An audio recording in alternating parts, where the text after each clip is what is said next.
আসসালামু আলাইকুম। সবাই কেমন আছেন? আশা করি ভালো আছেন।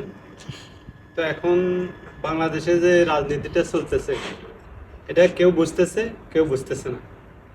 বিষয়টা হয়েছে জামাত ইসলাম নিয়ে আর বিএনপি নিয়ে। আওয়ামী লীগের তো কোনো কথাই নেই। যাই হোক, তো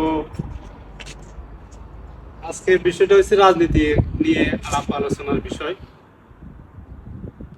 বাংলাদেশের প্রেক্ষাপটে এখন যে পরিস্থিতি, আমি মনে করি খুবই ভালো একটা অবস্থা নেই বাংলাদেশ এখন। দেশ নিয়ে অনেক চিন্তা।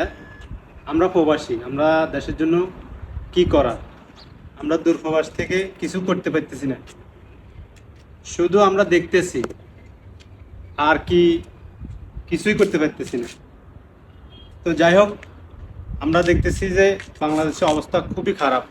নির্বাচনকে কেন্দ্র করে 12 তারিখে যে নির্বাচন, এটা নিয়ে খুবই একটা করুণ একটা অবস্থা।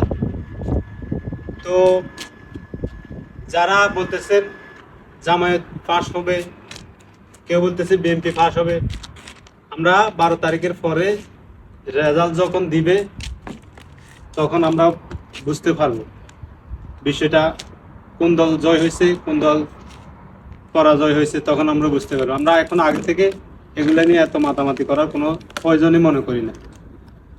তো আমি আসলে তো বিএনপি সাপোর্ট করি। তো বেশিরভাগই আমার ফেসবুক কমেন্টে আসে অনেকগুলাই, আমি অনেক লাঞ্ছিত হইতেছি, অনেক অপমানিত হইতেছি বিএনপির ভিডিও সারি দেখে। তো